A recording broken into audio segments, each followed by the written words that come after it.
Everything in life that has a reward also has a consequence. True Mofos, welcome back to another episode of The Underestimated Entrepreneur. Everything that we do in life has consequences. So there is a consequence to achieving at a higher level. There is a consequence to not achieving at a higher level. There are consequences to making more money. There are consequences to not making enough money. There are consequences to looking after your health. There are consequences of not doing so, and so on. What most people do is they look at the upsides without looking at the downsides of all their goals and everything that they're trying to achieve. So last night I was on our coaching call, which is the community coaching call for anyone who does any of my programs, whether it be Dominate, right through to Business Growth, Odyssey, or Thrive Time.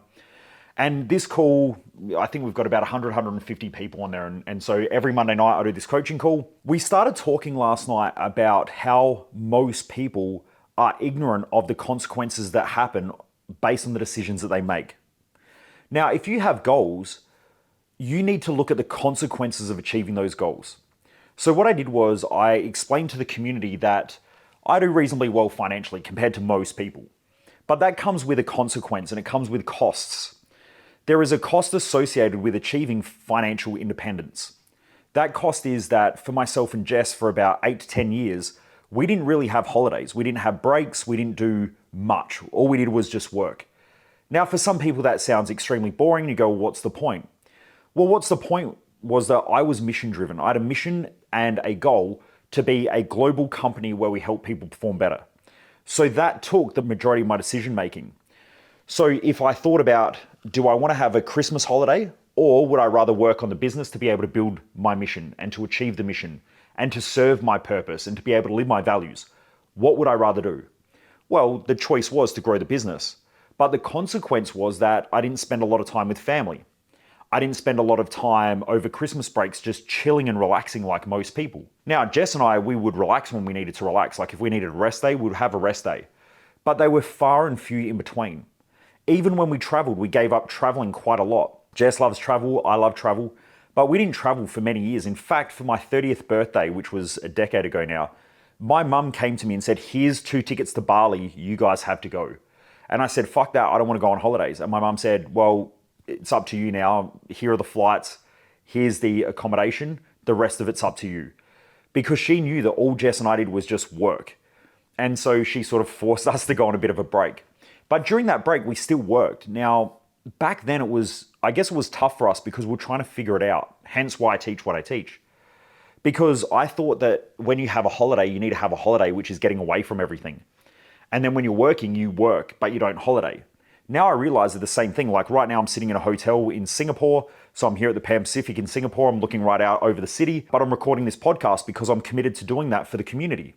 And so my promise is that I do these podcasts almost every day. We've recorded, 300 or 400 podcasts now, and very rarely have I missed a day from Monday to Friday. Sometimes I miss it if we're on flights or something like that, but most days I make sure I hit this podcast because I want to help people perform better. I want to help people to achieve, to have a great life. Now, that comes at a consequence. Right now, I could be out shopping. I could be out going and sightseeing and traveling. But when you have a clear mission in life and a clear purpose in life and you understand why you exist as a person, it makes it easy to make decisions. But there are consequences. And most people don't want the consequences, but they want the rewards. That is sort of a bit counterintuitive and can mess people up in the head. Because a lot of you out there are going, well, I want to grow my business, but I don't want to have to work weekends. I want to grow myself financially, but I don't want to miss public holidays and I don't want to miss time with my family and my friends. Some of you are going, I want to improve my health and I want to lose weight, but I don't want to miss out on eating great food all the time and having the chocolates and the cakes and the buns and stuff. I know this because I had the last couple of days where I slipped a little bit on my diet. My point is though that if you look at the upside without looking at the downside, you normally get gifted the downsides when you're least expecting it. So for a lot of you out there who want to get ahead financially, yet at the same time, you're not prepared to sacrifice. Maybe it's time with friends. You're not prepared to sacrifice watching sport. You're not prepared to sacrifice finishing work at 5 or 6 o'clock at night.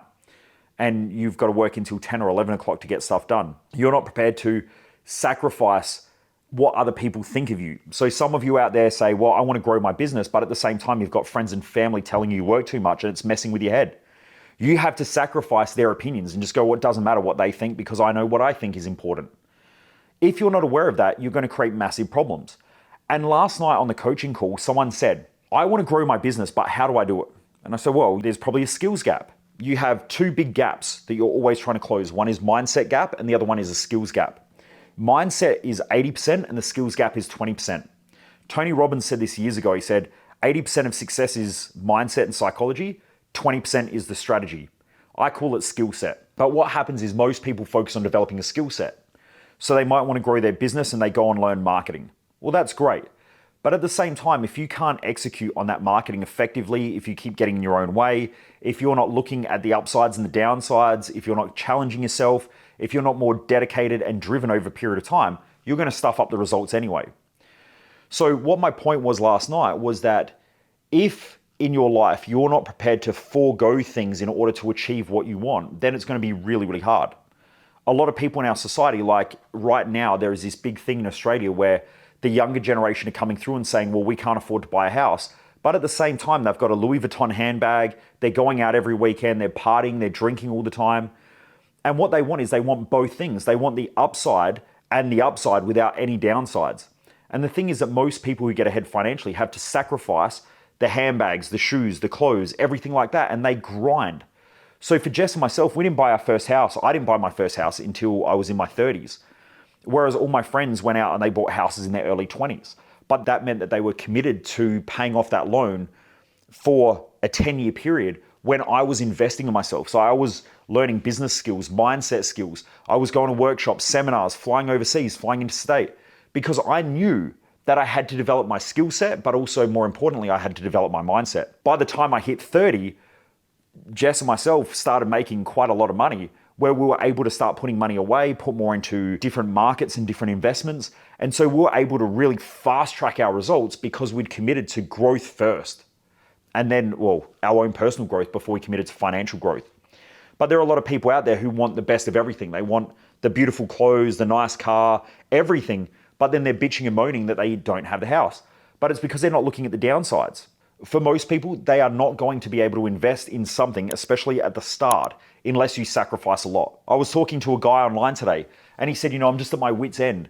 I've spent $12,000 on this course. I spent $4,000 on this course. I spent $2,000 with that coach. All up, he'd probably spent $20,000.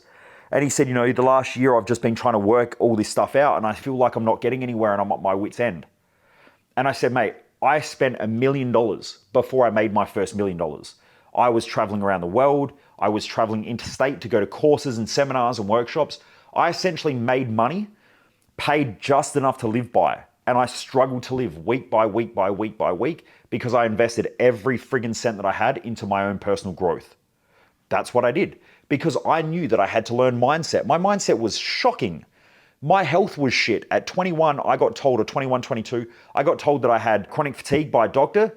And he said, you'll never have the energy of a normal person. And I went, fuck that. So I invested in going and learning more about my health. I committed to that. I committed to mindset. So going and doing these different courses and seminars. And I attended seminar after seminar. Some were fantastic and I got a lot from them. Some of them were extremely shit. And I learned what good courses were and what good courses aren't. I've not been to a shit course in years because I can see them from a mile away and I know what questions to ask. But I had to learn that the hard way. So I had invested a lot in myself. Then when I started the business, I'd had businesses prior, but they weren't as successful. They weren't making, over 7 figures a year. So then I knew that when I started the business, I was shit at marketing. So I had to go learn marketing. Then I realized that once I started generating leads, I was shit at sales. So I had to go learn sales. Then I was shit at closing people, where I'd get people on the phone, I would get them hot, I would talk about the product, the service, and then didn't close them. So I went and learned closing strategies. Then from there, we started making more money. So then I had to hire people in the area of finance to come and teach me those areas. And in fact, I've just hired the CFO or the Chief Financial Officer of a multi-billion-dollar company to come and teach me more about finances because it's a weak spot that I have at the moment. So I'm trying to improve it. Now, I know more than the average person about finances and taxation and stuff like that, but I wanted to get down to the nitty-gritty because in my future, I want to be able to go out and buy more businesses. And so I want to know what to look for on all the finance sheets and everything like that. So I'm already thinking about where my skills gaps are, where my mindset gaps are, and I'm always trying to close them. And in fact, even in Singapore this morning, I woke up, I got my coffee, I did my posting, and then I started listening to an audio on mindset. because I know that I need to tune my brain every day. I have to do it every day, which is probably why you're listening to this podcast. Every day I have to work on my mindset. Every day I have to work a little bit on my health, which is why I go to the gym. In fact, after I record this, I'm going to the gym. So I have to do that. Every day I work on my business. Every day I spend time with Jess. She's here right now, sitting across from me, working in the hotel room, and she's just powering through getting stuff done for the team. Now, some of you might be sitting there thinking, well, that's fucking boring. Maybe that's true. Maybe that's not what you want in life. But here's the thing. I would rather travel around the world and work, be able to go and enjoy myself. Like tonight, we're going out to a nice restaurant. We've been to a couple of really nice restaurants. I've met some amazing people over here in Singapore. But at the same time, I probably work half a day while I'm traveling. And I said this to Jess. We were having a chat, and for the first 2 days we were here, we wanted to go and see a whole bunch of stuff. And I said, we're living like an average person. Average people go on holidays and they have to do everything because they're afraid that they might not be able to come back to that location because of money, because of time, because of whatever's going on in their life. Whereas I said, look, if we travel the world for 3 to 6 months of the year and we run everything online, it doesn't matter. We can always come back here. So don't try and cram everything into one vacation or one holiday, because that's not what it's here for. We travel, so we can travel anywhere, anytime. But the thing is, we might have to work half a day and then spend the other half a day exploring. If we do that, we keep making money while we're traveling, which means we can travel more often instead of doing what most people do, which is work their ass off, save just enough, and then from there, go on a holiday, which then they blow all their cash. So you've got to think differently than the average person if you want to live different to the average person. And so Jess and I are always trying to break through these mindset gaps that we have based on what we've been indoctrinated into. And what I mean by indoctrination is that what our parents taught us, what our friends have taught us, what society have taught us. Because back in the old days, holidays were like, we work hard and then we go on a holiday, and on a holiday we chill and relax. Whereas most days I chill and relax while I'm working my ass off. And now what I realize is they're the same thing. You can essentially have a holiday every day of the week should you choose to, but you've also got to work as well at the same time. If you combine those two things, life becomes fun, life becomes enjoyable, you get to live how you want to live, but you live life on your terms. But the point that I'm trying to make with all of this is that there is a sacrifice to everything. There are problems and challenges with everything that you do. If you see goals as being an upside without a downside, it's a fantasy or a delusion.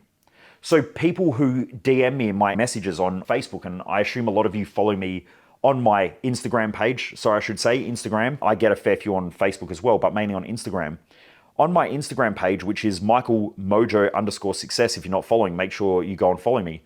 But I get a lot of people who send me messages and they're like, man, I just want to make money so that I can be financially free and I don't have to stress about money. And I'm like, you're a fucking moron, because the thing is, the more money you make, the more stress you're going to have, because the more problems you're going to create.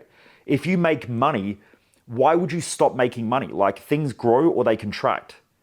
They expand or contract, they grow or they die. Why would you want your money to die or contract when you're on holidays?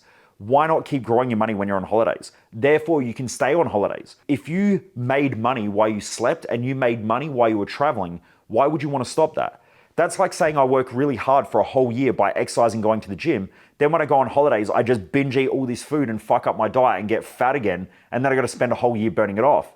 It's counterintuitive. Why not find a balance somewhere where even when you're on holidays, you're exercising, you stay fit, you stay healthy, but at the same time, you don't have to do crazy diets. You can just maintain or look after yourself when you're on holidays or whatever you're doing.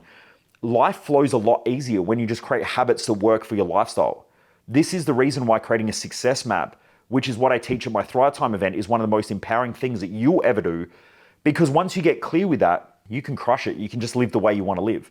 And so for Jess and I, we're breaking those indoctrinated beliefs that we have around what people told us about traveling, about being on holiday, about working hard, about living a certain way. Eventually, you'll be able to create a life that works for you in the way that you want to live. And that's the main thing. But you have to know that there are consequences to everything. There's consequences to making money. There are consequences to not making money.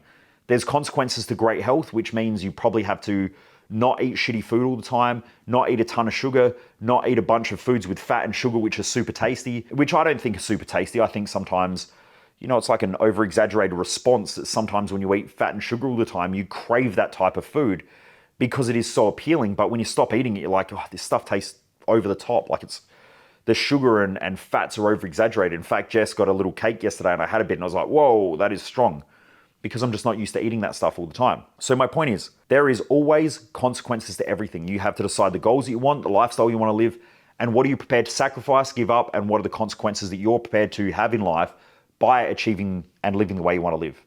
Anyway, Driven Mofos, have a great day, keep kicking ass, and I look forward to you joining me back here once again for another episode of The Underestimated Entrepreneur. Most people waste their life, and I just don't want you to be one of them.